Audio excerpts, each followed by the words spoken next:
복되인 주일, 이 시간에 여기까지 나오신 여러분들 위해 하나님의 크신 은혜가 함께하기를 진심으로 기원합니다. 아울러 여러 가지 사정으로 영상으로 예배에 참여하는 모든 분들에게도 동일한 은혜가 있기를 기원합니다.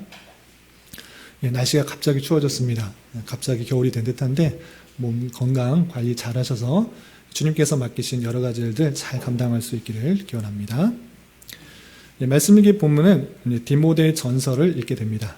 디모데 전서부터 목회 서신이라고 합니다. 우리 성경을 펼 때 여러 번 말씀드렸지만 성경은 시간 순서대로 놓여 있는 책이 아니고 분류별로 놓여 있습니다.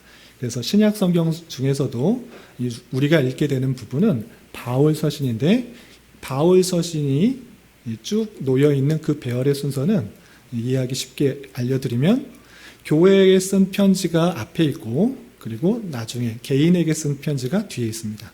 그래서 시간 순서대로 쭉 편지 글이 나열되어 있는 것이 아니고 바울 서신 중에는 교회에 쓴 편지가 앞에 그리고 개인에게 쓴 편지는 뒤쪽에 배열되어 있다. 이렇게 이해하시면 됩니다. 그러면 교회에 쓴 편지는 또 어떤 순서대로 나열되어 있는가, 정리되어 있는가라고 할 때는 분량 순으로 되어 있습니다. 그래서 그 성경책에 분량이 많은 것은 앞쪽에 그리고 분량이 적은 것은 뒤쪽에 배열됐다. 이렇게 이해하시면 되겠습니다. 그리고 디모데 전서부터 빌레몬서까지 개인에게 쓴 편지가 뒤에 나오게 되는데 특별히 디모데 전서와 디모데 후서 그리고 디도서는 개인에게 썼지만 디모데와 디도가 목회자이기 때문에 분류상 목회 서신이라고 합니다. 빌레몬은 맨 마지막에 나오는 짧은 서신 빌레몬은 목회자가 아니고 장로였을 것이라고 추측을 하는데 어쨌든 디모데 전서 후서와 디도서는 그 수신자가 받는 사람이 개인인데 개인 중에서도 목회자이기 때문에 목회 서신이라고 분류합니다. 그래서 우리가 성경을 읽을 때 아무 생각 없이 그냥 성경을 쭉 읽어가면 누구에게 한 것인지 또 나에게 한 것인지 목회자에게 적용한 것인지 그것을 구분하지 못하고 그냥 막연하게 대할 수 있습니다. 그래서 성경을 읽어나갈 때 잘 주의하면서 읽어야 되는데 이 성경이 목회 서신이기 때문에 1차 독자는 목회자이다 라는 것들을 염두에 두고 읽어야 됩니다. 이런 생각 없이 아무 생각 없이 그냥 성경을 읽어가면 목회자에게 필요한 말을 그냥 개인이 일반 성도들이 직접 적용하는 경우가 있기 때문에 그렇습니다. 그래서 아무 생각 없이 읽는 것이 아니라 목회 서신이기 때문에 1차 독자는 목회자이다. 이 생각을 염두에 두고 읽어야 됩니다. 그래서 이 부분이 목회자에게 특별히 목사들이 해야 될 내용들로 알아야 되는 것인지 아니면 전체 성도가 알아야 되는지를 구분하면서 읽어야지 잘못 적용하면 목회자에게 해당되는 내용을 일반 성도가 섣불리 적용할 수가 있는 그런 오류가 있으니까 조심히 읽어야 됩니다. 그래서 디모데 전서, 디모데 후서, 또 디도서를 읽을 때 이런 구분들을 잘 해가면서 읽어야 됩니다. 그러면 이 목회 서신은 목회자만 읽어야 되는가? 그런 것이 아닙니다.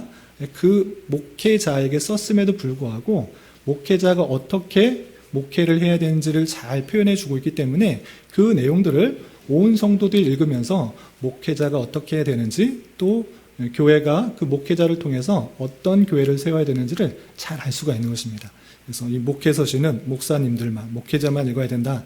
이것이 아니고 온 성도들이 함께 읽어서 또 그런 목회자가 되도록 또는 그런 교회가 될 수 있도록 함께 읽어나가야 됩니다. 그런 생각들을 염두에 두고 목회 서신을 잘 읽어나가면 우리가 읽을 때 큰 도움을 얻는다. 이렇게 생각할 수 있습니다. 그래서 성경 아무 생각 없이 그냥 글자 그대로 그냥 따라가면서 읽는다. 이렇게 읽는 것이 아니고 잘 생각하면서 배경도 또 하고자 하는 말들을 잘 구분하면서 읽어나가야 될 것입니다. 오늘부터 디모데 전서, 또 디모데 후서, 그리고 디도서 계속 읽어나갈 텐데 그런 생각들을 염두에 두고 잘 구분하면서 분별하면서 읽어나가서 하나님께서 우리에게 또 우리 교회에게 하시는 그런 말씀들을 잘 깨닫고 은혜 받을 수 있는 그런 시간이 될 수 있으면 좋겠습니다. 디모데 전서 우리가 수요 성경 공부 때 서신서 열심히 해가지고 배웠지만 또 참여 못하신 분들도 있고 또 배운 지 오래됐기 때문에 복습하는 의미에서 간단하게 개요를 살펴보고 오늘 말씀을 좀 이해하도록 하겠습니다. 우선 기록자, 발신자가 누구인가 또는 수신자가 누구인가 할 때는 바울 서신을 읽어나가고 있기 때문에 당연히 바울이 쓴 글인다라는 것을 알 수 있습니다. 이것이 1장 1절 조금 이따 살펴보겠지만 사도 바울이 편지를 보내는 글이다. 그럼 누구한테 보내는가? 수신자가 누구인가? 라고 할 때는 디모데에게 보낸 것입니다. 근데 지난주에 사도 바울의 일생과 또 역사에 대해서 쭉 살펴봤는데 디모데에서 우리가 또 처음 접하시는 분들이 있기 때문에 디모데에 대해서 간단하게만 여러분 자세한 내용은 교환에다가 실어놨으니까 교환에 참고해 주시고 그 내용을 다 설명하기에는 설교 시간이 부족하니까 참고하시고 간단하게만 살펴보겠습니다. 바울이 1차, 2차, 3차 전도행을 떠나게 되는데 2차 전도행 때 만난 사람이 누구인가? 디모데인 것입니다. 그래서 안디옥을 출발해서 북쪽 지역으로 해서 갈라디아 남부 지방으로 1차 전도행 했던 지역을 위주로 다시 한번 되돌아보기 위해서 2차 전도행을 떠나게 되는데 루스드라 지방쯤에 이르렀을 때 이 디모데를 만나게 됩니다. 그래서 디모데를 만나게 돼서 복음을 다시 한번 전하게 주고 그와 함께 전도여행을 같이 나옵니다. 처음에 출발할 때는 바울과 실로아노 두 사람 위주로 출발했는데 이때 디모데를 만나게 돼서 2차 전도여행 뿐만 아니라 3차 전도여행 그리고 그 이후에 모든 사역에 있어서 아주 큰 역할을 감당하게 됩니다. 그래서 루스드라 지방에서 만나서 2차 전도여행을 쭉 함께 따라다녔고 또 3차 전도여행도 따라다니면서 아주 사랑하는 제자이자 아들과 같이 여기는 그런 사람이 되었습니다. 그래서 아주 중요한 일들, 편지를 보낼 때 누구를 보내느냐라고 할 때 디모데에게 많은 역할들을 주어서 편지를 전달하게 하는 일들을 했던 것입니다. 그렇다면 이 디모데 전서는 그런 관계 속에서 만난 사람이고 함께 동역했던 사람인데 항상 같이 다녔는데 왜 디모데에게 편지를 쓰냐? 거의 같이 붙어 다녔는데 왜 편지를 썼느냐? 기록 시기가 언제인가? 장소가 언제인가? 말씀을 드리면 1차, 2차, 3차에서 2차 전도행 때 만나고 계속 3차 전도행 계속 같이 다녔는데 떨어져 있는 그런 때가 있었던 것입니다. 그때가 언제인가라고 할 때 바울이 로마 1차 투옥에서 풀려난 이후에 2차 투옥 되기 전 그 사이에 약간 떨어져 있던 기간이 있었습니다. 조금 이따 또 살펴보겠지만 그때 마게도냐에서 썼지 않았을까 이렇게 생각해 봅니다. 근데 지금 바울이 어디 있는지는 정확하지 않습니다. 그런데 내가 마게도냐에 갈 때 에베소에 너희를 남겨둔 이유는 이라는 표현이 있기 때문에 조금 이따 살펴보겠지만 그 표현 때문에 마게도냐에 갈 때쯤 지금 그럼 마게도냐 아니면 그 뒤에 어디쯤 있겠구나라고 생각을 하고 있는 것입니다. 그래서 마게도냐 정도에서 에베소에 있는 디모데에게 쓴 편지가 디모데 전서다 이렇게 이해하시면 되겠습니다. 지도를 잠깐 생애를 살펴보면 사도 바울이 그냥 성경에 아무 생각 없이 보면 감옥에 한 번 갇힌 것처럼 보이지만 실제로 자세히 읽어보면 3번 갇혔을 것을 알 수 있습니다. 가이사랴라는 곳에서 첫 번째, 그리고 로마에서 1차 감금, 그리고 마지막에 순교 전에 로마 2차 감옥에 갇힌 적이 있습니다. 그런 1차 감옥에서 갇혔을 때 풀려나게 되는데 성경에서 어떻게 풀려났고 어떤 지역을 선교했다 이런 표현은 없습니다. 사도행전은 갇힌 것까지만 나오기 때문에 그 표현들 없는데 성경에는 나와 있지 않지만 이런 디모데 전서나 디모데 후서나 또 디도서나 이런 여러 가지 색도를 볼 때 그 내용들을 쭉 보면 1차 감옥에서 끝난 것이 아니라 그 이후에 사도행전에는 기록되어 있지는 않지만 여러 사역들을 하고 있었구나를 생각해 볼 수가 있는 것입니다. 그래서 1차 감금, 1차 감옥에서 풀려나와서 여러 지역에서 사용하는 중에 이 편지를 썼다 이렇게 이해하시면 되겠습니다. 그래서 지도를 보면 아까 말씀드린 것처럼 이 에베소라는 지역 이 지역에 지금 디모데가 있는 것입니다. 로마에서 풀려나와서 여러 지역을 돌아다니면서 사역을 할 때 바울 사도는 에베소에서 마게도냐로 갈 때 에베소에다가 너를 남겨두었다 이런 표현이 조금 있으면 살펴보겠지만 나오게 됩니다. 그래서 지금 에베소에서 사역을 하고 있는 디모데에게 마게도냐 즈음에 있는 바울 사도가 어떤 사유 때문에 편지를 쓰고 있는 내용이다 이렇게 이해하시면 되겠습니다.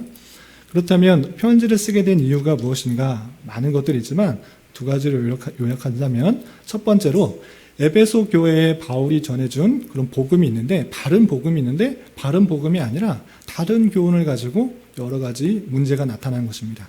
그래서 그런 마찰들이 생겼기 때문에 너가 어떻게 해야 된다라는 것들을 다시 한번 알려주기 위해서 이거 쓴 것입니다.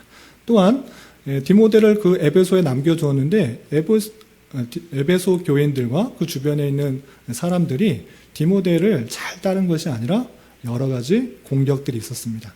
나이가 어린 것으로 인해서 약간 무시하는 경향도 있었고 또 다른 사상들을 그대로 해야 된다라고 강압적으로 했던 그런 모습들이 있었습니다. 그러할 때 에베소에 내가 너를 남겨둔 이유를 잘 생각해 보면서 에베소 교회에서 어떻게 목회를 해야 된다라는 것들을 알려주기 위해서 디모데 전서를 쓴 것입니다. 이런 간단한 내용들을 염두에 두시고 성경을 쭉 읽어나가시면 좋겠고 오늘은 1장의 내용들을 살펴보도록 하겠습니다. 우선 1장 1절 2절에서는 발신자, 수신자 그리고 편지글이기 때문에 문안 인사가 이렇게 나옵니다. 1절에서 보면 그냥 제가 읽겠습니다. 우리 구주 하나님과 우리 소망이신 그리스도 예수의 명령을 따라 그리스도 예수의 사도된 바울은 이렇습니다. 그래서 사도 바울이 편지를 쓰고 있다는 것을 알 수 있는데 사도 바울 서신의 특징 중에 하나가 많은 사람들이 자신을 사도로 잘 인정하지 않고 정말 전통적인 예수님의 제자가 아니기 때문에 사도성을 의심한 적이 많았기 때문에 많은 사람들이 있었기 때문에 항상 편지글 앞에 이런 문구가 나온 것을 보였습니다. 나는 사도다. 사도된 바울이다. 그런데 어떻게 사도됐냐? 우리의 소망이신 그리스도 예수의 명령을 따라 그리스도 예수의 사도된 바울이다 라고 하면서 자신의 사도성을 밝히면서 편지글이 시작되고 있는 것입니다. 그리고 2절에서 보면 수신자, 받는 사람, 편지를 받는 사람과 또 문안 인사가 이렇게 나옵니다. 2절 보면 믿음 안에서 참 아들 된 디모데, 믿음 안에서 참 아들 된 것입니다. 실제 아들을 낳은 그 아들이 아니라 육체의 아들이 아니라 믿음 안에서 계속적으로 기르고 또 자라게 했기 때문에 믿음 안에서 참 아들 된 디모데에게 편지하고 있다라고 표현하고 있고 그리고 문안 인사로 이렇게 간구합니다. 하나님 아버지와 그리스도 예수 우리 주께로부터 은혜와 긍휼과 평강이 내게 있을지어다 라고 하면서 첫 인사를 시작합니다. 그리고 이제 3절부터 이제 하고자 하는 말을 이렇게 시작하게 됩니다. 3절부터 11절까지는 에베소 교회에 있었던 그런 거짓 교사, 다른 복음으로 인하여서 나타난 그런 문제들을 설명하면서 그런 사람들에게 경고를 하고 있습니다.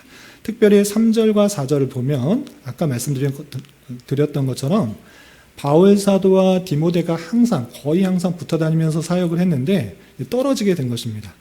왜 떨어지게 되었는가? 왜 에베소에 머물게 했는가? 그 이유가 3절, 4절에 이렇게 표현되어 있습니다.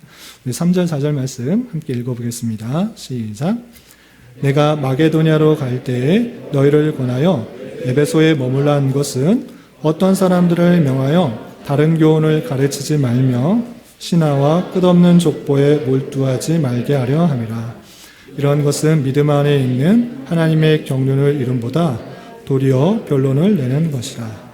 바울 사도가 물론 에베소에 오래 머무르면서 자기가 갖고 있는 여러 가지 은혜들 그리고 복음의 참된 진리의 내용들을 전파하고 또 가르치고 또 알려주면 좋겠지만 그럴 수가 없는 것입니다.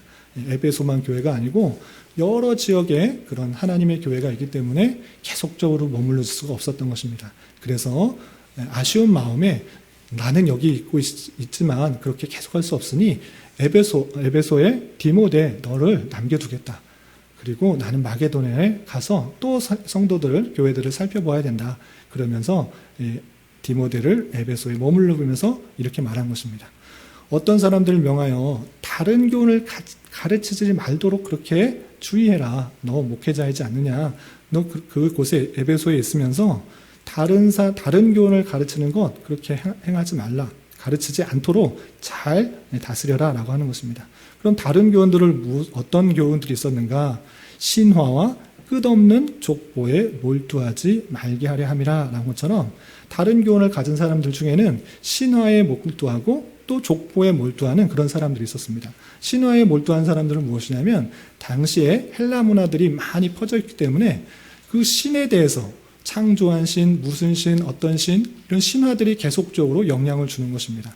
또 그런 상황들이 교회 안에도 퍼져서 우리가 만든 창조의 신은 무엇이고 또 어떤 신은 무엇이고 그 중에 하나가 하나님이다라고 하는 그런 내용들도 나타나는 것입니다. 그리고 족보에 몰두한 사람들은 어떠한 사람들이었냐면 특별히 유대인들은 자신의 혈육적인 그 족보를 아주 중요시 생각했습니다. 우리가 하나님의 백성인 이유가 무엇이냐? 우리가 아브라함의 자손이다. 우리가 아브라함의 그 혈통을 따라서 나타난 그 족속이다라고 하면서 그 족보가 어떻게 이어지는지 계속적으로 밝히면서 우리가 참된 유대인이요 참된 하나님의 백성이다라는 것들을 자랑한 사람들이 나타나고 있습니다. 그런데 그게 중요한 거 아니다. 그것에 몰두하지 말라라고 말하고 있습니다. 이런 것들에 몰두하게 되면 어떻게 되느냐? 하나님의 경륜, 하나님의 어떤 일하심과 하나님의 위대하심들이 드러나는 것이 아니라 변론들을 나타내는 것이다. 어떤 게 맞냐 틀리냐, 그것이 어떤 의미가 있느냐, 이런 것들 변론만 나타나기 때문에 그런 다른 교훈을 가르치지 않도록 에베소에 머물도록 했다라고 알려주고 있는 것입니다. 그리고 바울 사도가 전해줬던 그 교훈, 그 바른 교훈의 목적이 무엇인가? 그것이 5절에 이렇게 표현됐습니다. 5절 함께 계속해서 읽어보겠습니다. 시작. 이 교훈의 목적은 청결한 마음과 선한 양심과 거짓이 없는 믿음에서 나오는 사랑이거늘. 아까 변론이나 아까 족보나 신화에 몰두하는 다른 복음을 가진 사람들은 어떻게 됐냐라고 할 때 변론을 나타낸다. 맞냐 틀리냐. 그런 변론의 변론들을 나타나게 되지만 그러나 참된 바른 교훈의 목적이 무엇인가? 바른 교훈들이 나타나면 어떤 일들이 나오게 되느냐라고 할 때 청결한 마음 그리고 선한 양심과 거짓이 없는 믿음에서 나오는 사랑이다. 청결한 마음과 사랑이 나오는 것이 교훈의 목적이다. 그런데 다른 교훈을 따르면 맞냐 틀리냐 이런 변론들 때문에 사랑 가운데 하나됨과 또 용서함과 이런 것들이 나오는 것이 아니라 변론의 변론 또 뭐 맞냐 틀리냐 이런 싸움과 다툼이 나타나게 된다. 그러나 그런 것에 몰두하지 않도록 주의해야 된다라는 것입니다. 그래서 바른 교훈의 목적은 청결한 마음을 갖게 되고 또한 선한 양심과 거짓이 없는 믿음에서 나오는 사랑이 드러나게 된다. 바른 교훈은 그것이 드러날 수 있도록 하는 것이 목적이다라고 표현해 주고 있는 것입니다. 그런데 이런 교훈의 목적도 잃어버리고 그냥 족보를 따지고 또 신화의 여러 가지 이야기를 따지면서 변론하는 사람들은 어떻게 되는가? 6절과 7절에 이렇게 표현되어 있습니다. 계속해서 읽어보겠습니다. 시작.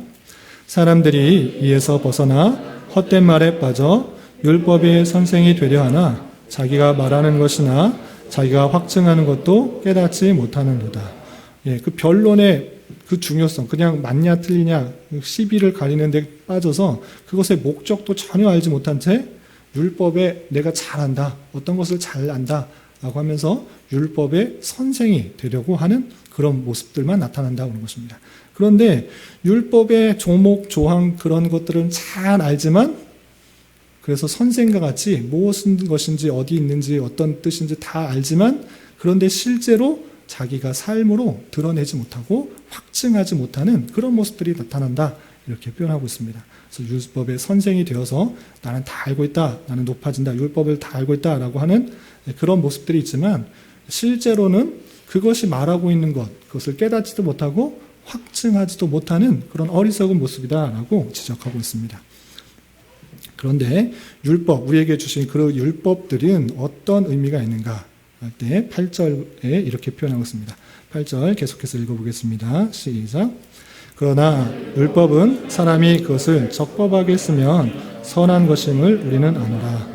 율법을 잘 아는 거 중요한데 율법을 잘 알아서 선생이 되려고 하는 그런 모습들, 율법을 잘 알아서 높아지려고 하는 건 그 문제가 되고 잘못된 것이지만 율법 자체가 나쁜 건 아니다. 율법은 사람이 그것을 바르게만 쓰면 선한 것이다 라고 그렇게 표현하고 있는 것입니다. 그래서 율법 자체가 나쁜 것은 아니지만 율법들을 다 알아가지고 내가 율법들을 잘 안다, 아주 세부적으로 그 내용들을 안다라는 것을 통해서 내가 율법의 높은 자가 되려고 하는 그 모습들을 지적하고 있는 것입니다. 그렇게 계속해서 9절과 10절에 율법이 필요 없는 자, 또 필요한 자가 누구인지 구체적으로 이렇게 설명하고 있습니다. 9절 전발절에 보면 제가 읽겠습니다. 알 것은 이것이니 율법은 옳은 사람을 위하여 세운 것이 아니다 라고 표현하고 있습니다. 율법은 옳은 사람을 위해서 세운 것이 아니다. 그러니까 옳은 사람, 여기서는 율법을 통해서 구원받은, 율법을 통해서 의롭게 받은 사람, 그것을 통해서 그러한 사람을 위해서 있는 것은 아니다. 그렇다면 율법이 필요한 자는 누구인가? 옳은 사람이 아니라 죄인을 위해서 있다라고 이렇게 표현하고 있습니다. 그 내용이 9절 하반절부터 10절까지인데 그냥 9절 10절 계속 같이 읽어보겠습니다. 시작.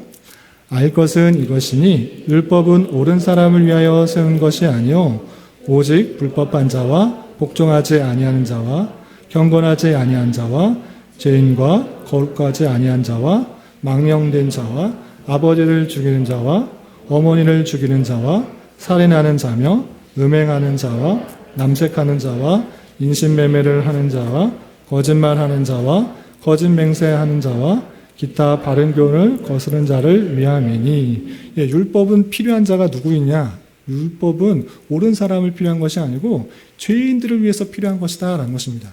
그러니까 무슨 말을 하는 것이냐면 우리에게 주신 율법들을 가지고 조목조목 하나하나 다 알아서 나는 율법의 전체를 다 안다라고 선생이 되려고 하는 그런 것이 아니라 율법을 주신 이유는 죄를 발견하게 하기 위함이다라는 것입니다. 그러니까 불법한 자, 복종하지 않은 자, 경건하지 않은 자, 죄와 거룩하지 않은 자 등등등 이 내용들 잘 살펴보면 10계명의 내용들을 조목조목 다시 표현한 것인데 그런 그 율법들을 가지고 되어봤을 때 자신이 죄인이다라는 것들을 깨닫게 하여 주기 위해서 율법이 필요하다라는 것입니다.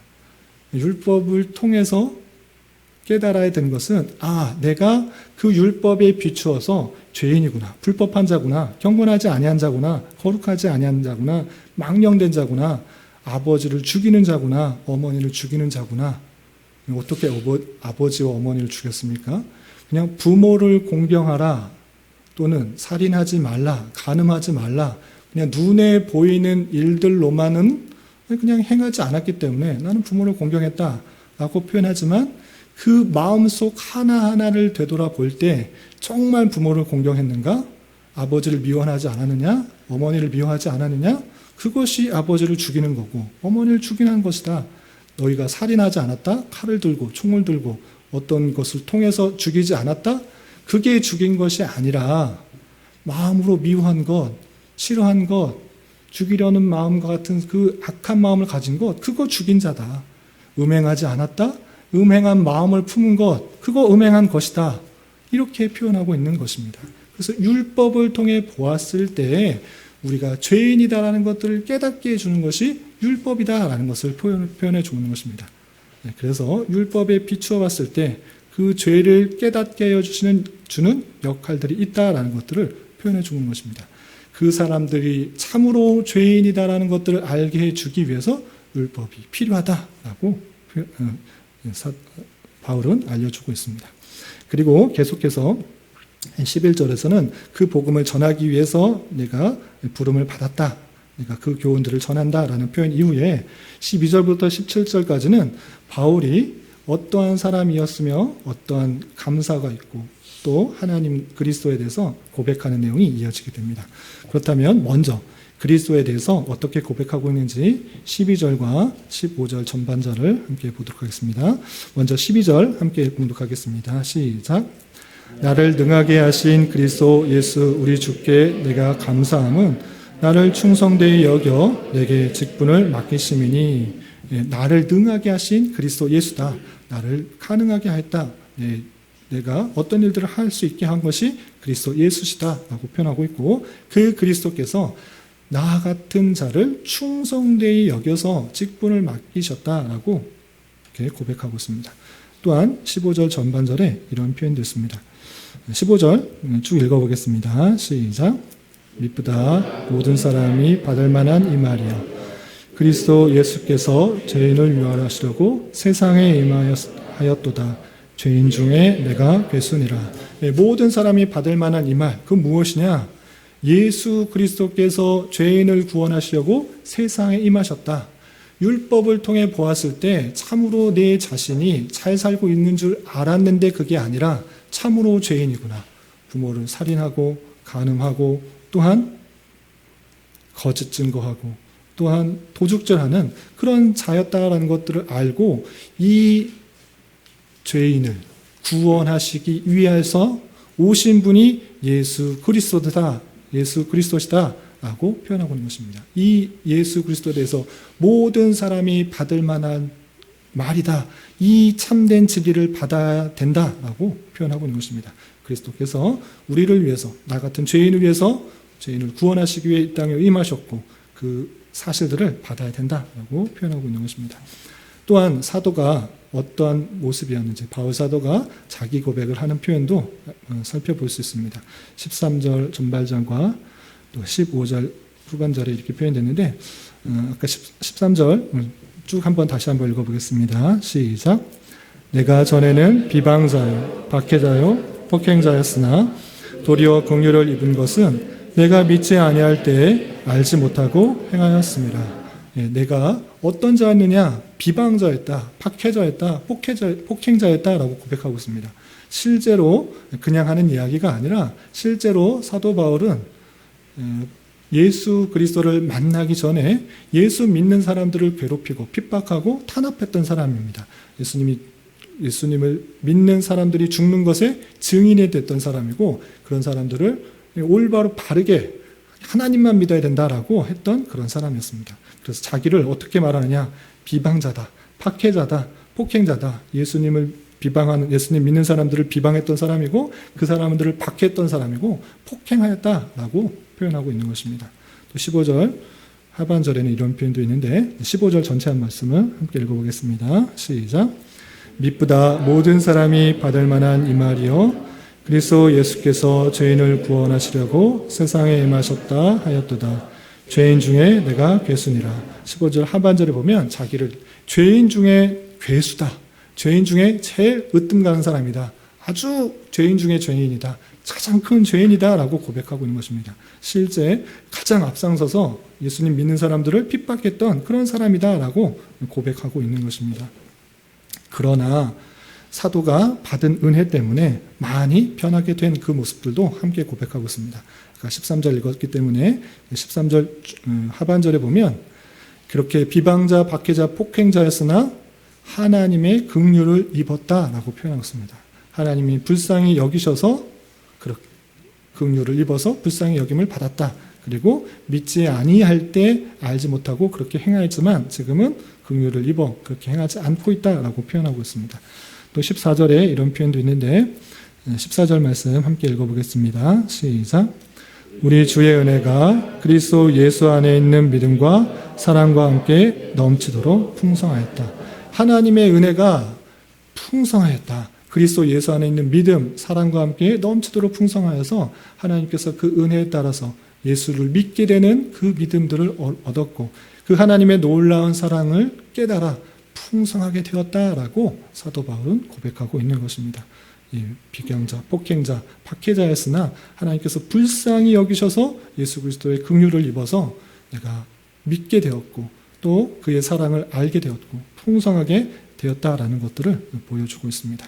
그렇다면 왜 이렇게 하나님께서 나를 긍휼히 여기셔서 믿음 주시고 그 하나님의 놀라운 사랑을 깨닫게 하셨는가? 16절에 이렇게 표현하고 있습니다. 16절 말씀 함께 봉독하겠습니다. 시작. 그러나 내가 긍휼을 입은 까닭은 예수 그리스도께서 내게 먼저 일체의 오래 참으심을 보이사 후에 주를 믿어 영생을 얻는 자들에게 본이 되게 하려 하심이라. 내가 긍휼을 입은 까닭에 대해서 이렇게 표현하고 있습니다. 후에 주를 믿어서 영생 얻는 자들에게 본이 되려고 이렇게 하나님께서 긍휼을 주셨다라는 것입니다. 이게 무슨 말입니까? 나같이 비방자요, 폭행자요, 박해자, 아주 죄인 중에 괴수, 아주 나쁜 사람, 죄 많은 사람인데 그럼에도 불구하고 나와 같은 사람들이 있어서 후에도 그렇게 변화되어서 예수 믿는 사람, 영생을 얻는 자가 있을 수 있다라는 것들을 알려주기 위해서 하나님께서 참으시고 하나님의 때에 하나님께서 하나님의 방법으로 나에게 긍휼을 주시고 믿음을 주시고 깨닫게 하여 주셨다라고 고백을 하고 있는 것입니다. 그래서 후에 주를 믿어서 영생을 얻는 자들에게 본이 되게 하기 위해서 이렇게 하셨다라고 사도 바울이 고백을 하고 있습니다. 그리고 나서 디모데에게 선한 싸움을 싸우고 또 어떤 목회를 해야 되는지 간단하게 뒤에도 더 많이 있지만 18절부터 20절까지 교훈적으로 강력하게 명령하듯이 교훈하면서 다짐을 하고 있습니다. 18절에서 어떻게 디모데에게 교훈하고 있는지 명령하고 있는지 함께 읽어보겠습니다. 시작. 아들 디모데야, 내가 내게 이 교훈으로서 명하노니 전에 너를 지도한 예언을 따라 그것으로 선한 싸움을 싸우며, 선한 싸움을 싸우라고 이렇게 명령한다라고 표현하고 있습니다. 명령 아주 강력하게 이렇게 해야 된다는 것입니다. 어떻게 되느냐? 전에 너를 지도한 그 예언들이 있지 않느냐? 그 예언들을 따라서 선한 싸움을 계속적으로 싸워가는 그런 사명들을 잘 감당해야 된다.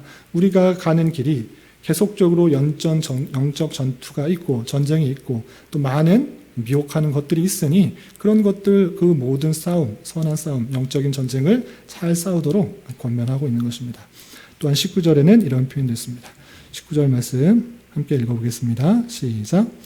믿음과 착한 양심을 가지라. 어떤 이들은 이 양심을 버렸고 기 믿음에 관하여서는 파선하였느니라. 믿음을 가지고 또 착한 양심을 가지라 이렇게 표현하고 있습니다. 예수 그리스도를 믿는 참된 믿음을 가질 뿐만 아니라 착한 양심을 가지라라고 했는데 착한 양심이 뭐냐? 우리 양심 속에는 하나님께서 참과 거짓을 구분할 수 있는 어느 정도의 은혜를 허락하여 주신 것입니다. 그래서 이 양심에 따라서 행동하는 것, 어떤 것이 참인지, 어떤 것이 거짓인지, 어떤 것이 좋은지, 그런 것인지 그 양심에 따라 어느 정도는 판단할 수 있는 것입니다.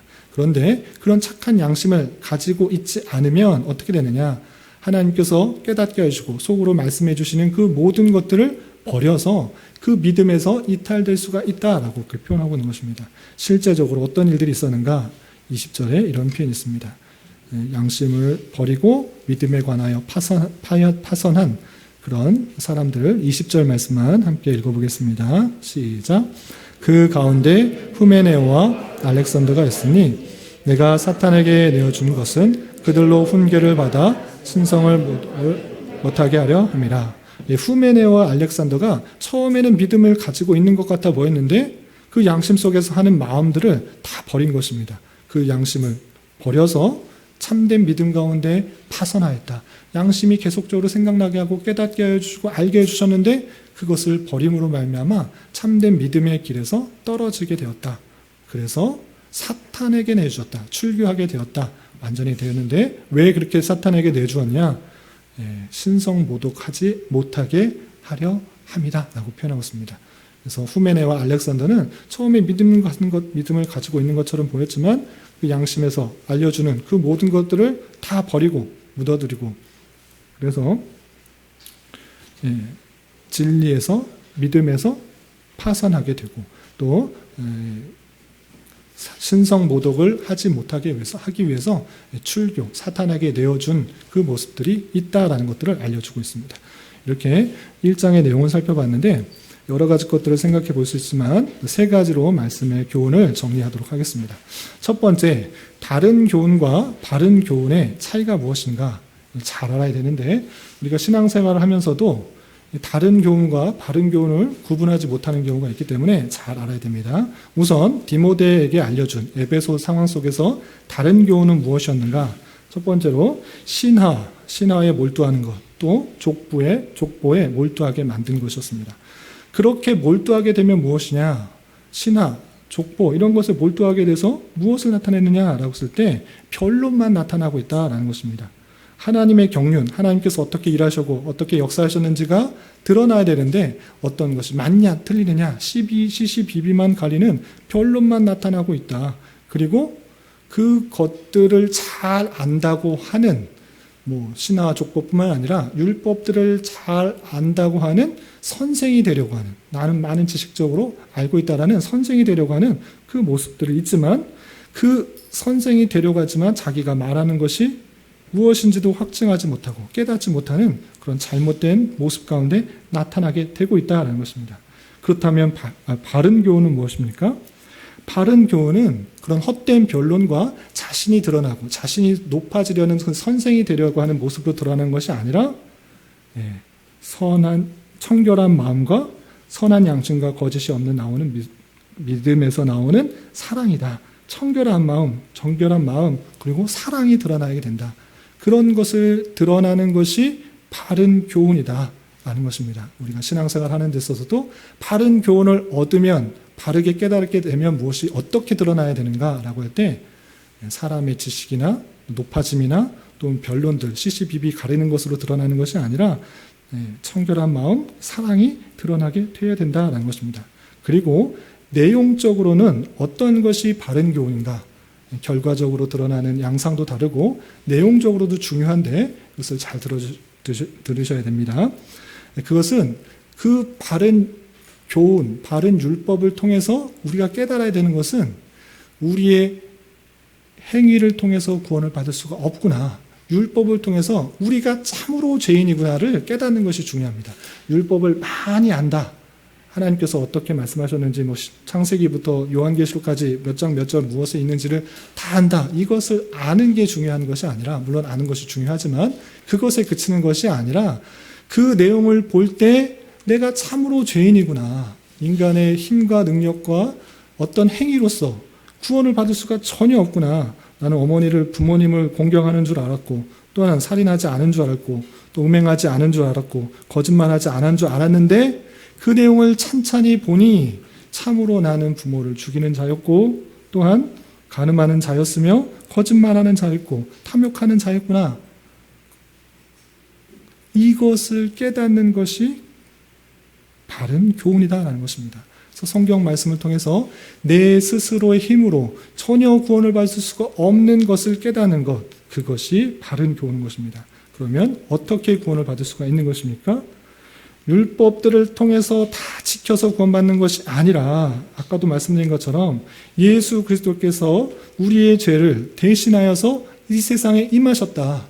우리가 그 모든 것들을 지킬 수가 없어서, 하나님의 의를 만족시킬 수가 없어서 이 땅에 오신 분이 예수 그리스도시다. 예수 그리스도께서 이 땅에 오시고 우리 죄인을 위해서 십자가에 달려 돌아가심으로 말미암아 그 모든 죄가 사해졌다. 그 사실을 아는 것이 바른 교훈이다라고 표현하고 있는 것입니다.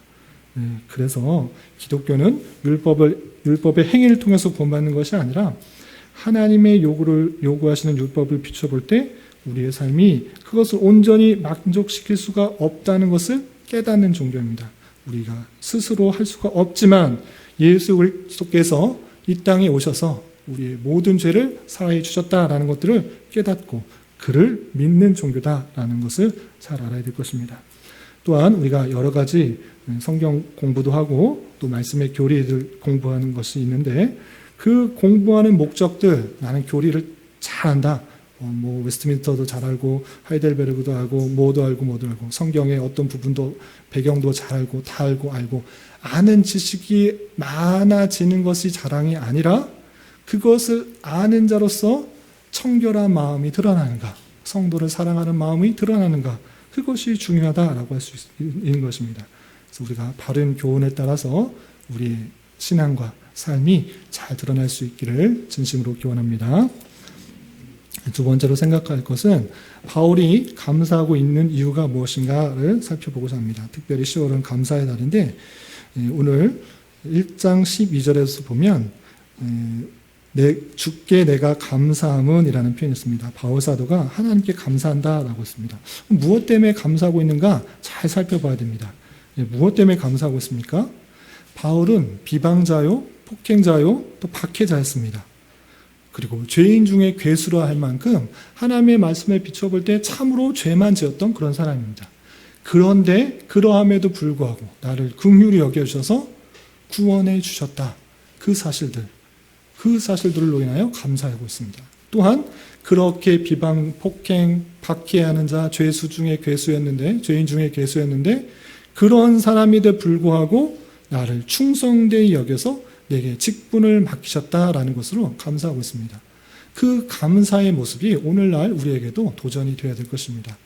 우리가 어떠함 때문에, 우리의 어떠함 때문에 구원해 주신 것이 아니라 나와 같이 죄 많은 사람, 하나님께 영광을 돌리는 것이 아니라 하나님의 뜻대로 사는 것이 아니라 내 뜻과 내 생각, 내 욕심, 내 만족만을 위한 그런 사람인데 불구하고 하나님의 때, 하나님의 방법으로 예수 그리스도를 알게 되고 또한 믿게 될 뿐만 아니라 구원해 주셨고 또한 크고 작은 역할들을 감당할 수 있도록 직분을 주셨다.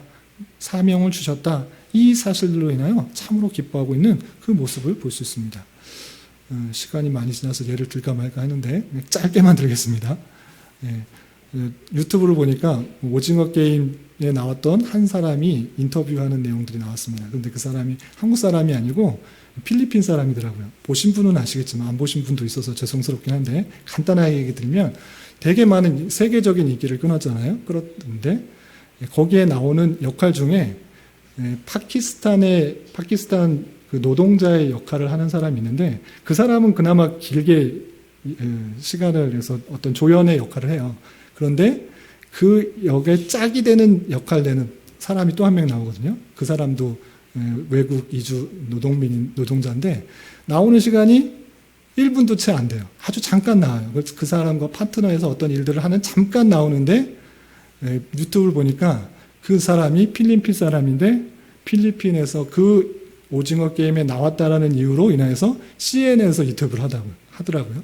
잠깐 나왔는데 그것이 진짜 기쁨이 되고 아주 좋은 역할들을 감당해서 참 영광이었다. 이런 내용을 CNN하고 인터뷰를 하는 내용이 유튜브에 잠깐 실렸더라고요. 무슨 말씀을 하고자 하는 것은 하나님께서 나와 같이 부족한 자에게 역할들을 준 것, 그것을 참으로 감사하고 있다라는 것입니다. 크고 작은 역할들이 아니라 내가 하나님의 역할들을 감당하고 있은 것에 감사할 수 있다라는 것입니다. 내가 목사가 되었기 때문에, 장로가 되었기 때문에 감사가 아니라 내가 구원받은 것도 감사한데 나같이 부족한 자, 나같이 연약한 자에게 어떤 역할을 감당할 수 있었다? 그것이 하나님의 크신 놀라우신 사역의 일부가 되었다. 어떤 하나님의 크신 계획의 일부가 되었다는 것으로 감사할 수가 있다는 것입니다. 그렇기 때문에 내게 맡겨주신 하나님의 일이 무엇인가 그것에 되돌아보며 그것을 충직하게 감당할 수 있다는 것, 그것을 참으로 감사할 수가 있어야 될 것입니다. 하나님께 구원받은 것, 그리고 하나님께 직분을 받은 것, 크고 작은 역할을 맡은 것에 대해서 어렵고 부담으로 여기는 것이 아니라 참으로 감사할 수 있는 저와 여러분이 되시기를 주님의 이름으로 부탁을 드립니다. 그리고 마지막으로 생각할 것은 바울이 디모데에게 권면하는 것이 무엇이었는가라는 것입니다. 구원받았기 때문에 끝이다 이렇게 말하지 않았습니다. 후메네와 알렉산더가 있지 않느냐, 믿는 것 같은데 믿음에서 이탈되었다. 그 사람들 보면서 너희는 주의해라. 어떻게 되느냐? 선한 싸움을 싸우고 믿음과 착한 양심을 가지라 이렇게 표현하고 있습니다. 그러면 이렇게 오해할 수 있습니다. 나는 믿음 생활 잘하다가 그러면 이탈되어서 후메네오와 알렉산더처럼 구원에서 이탈되는 사람도 있는가 이렇게 생각할 수 있는데 그것을 말하는 것이 아닙니다. 하나님께서 택하신 사람은 구원에서 이탈될 수가 없습니다. 그렇다면 이 사람들은 무엇인가? 선한 싸움 싸우지 않고 착한 양심을 버려서 이렇게 이탈되었던 사탄에게 내준 바 된 사람이 있는데 이 사람은 무엇인가? 라고 할 때 너희가 잘못 믿으면 이렇게 구원에서 이탈된다. 이것을 말하는 것이 아니라 우리가 눈에 보이는 그런 믿음 생활 하는 사람들 중에는 하나님께서 택하신 사람도 있고 그렇지 않은 사람도 있다는 것입니다. 그렇기 때문에 당장에 눈에 보이게 믿음 생활하는 것 같고 잘 생활하는 것 같지만 그 선한 양심 가운데 하나님께서 마음의 양심을 깨닫게 하시고 인도해 주시고 깨우쳐 주심에도 불구하고 그것대로 살아가지 않는 자들은 결국에는 믿음에서 이탈되는 사단에게 내어준 바 되는 그런 일들이 있다라는 것입니다. 그렇기 때문에 우리는 더욱더 그런 모습 가운데 힘을 써서 선한 양심을 가지고 선한 싸움을 싸우고 믿음과 착한 양심에 따라 신앙생활을 잘할 수 있도록 경주하는 것이 필요하다라고 보여주는 것입니다. 그러니까 믿음 생활하고 가만히 있으면 된다라는 것이 아니고 그런 사람들도 있으니 더욱더 그런 사람에 빠지지 않고 잘못된 길로 가지 않도록 우리가 영적 전투 가운데 더욱더 선한 싸움을 싸우는 그런 삶 가운데 있어야 되는 것을 표현하고 있는 것입니다. 하나님께서 우리에게 주시는 것은 그냥 구원받았으니까 너는 가만히 있으면 된다, 이것을 말하는 것이 아니고 그런 많은 혼란과 속이는 것과 또 양심 속에서 말하는 그런 교훈들에 대해서 민감하게 반응하여 하나님의 백성답게, 하나님의 자녀답게 영적 전투를 싸우고 선한 싸움 싸워서 올바른 길로 갈 수 있도록 하는 말씀들을 기억해야 될 것입니다. 우리의 삶이 결코 녹록하지 않습니다. 쉬운 삶이 있는 것이 아닙니다. 힘들고 어렵고 지치고 낙담되는 삶이 있습니다. 그럼에도 불구하고 하나님께서 나에게 힘을 주시고 인도해 주실 것이라는 굳은 믿음 가운데 선한 싸움을 잘 경주하여서 하나님의 뜻에 맞춰서 또 쓰임받을 수 있는 우리가 되어야 될 것입니다. 이런 은혜가 저와 여러분 우리 모두에게 있기를 진심으로 기원합니다. 기도하겠습니다. 하나님 아버지 감사합니다. 오늘 말씀을 통하여 바른 복음의 내용과 이 복음을 받아들인 자의 감사와 또한 그런 자가 어떠한 삶을 살아갈지 교훈받았습니다. 이런 말씀에 따라 부족하고 연약한 우리를 택하여 주시고 구원해 주신 놀라우신 하나님의 사랑에 더욱더 감사할 수 있는 자 되게 하여 주시고 이 믿음을 굳게 지켜나갈 수 있도록 또 선한 싸움을 싸워나가며 우리에게 주어진 일들을 잘 감당하며 살아가게 인도하여 주시옵소서. 예수님의 이름으로 기도 올리옵나이다. 아멘.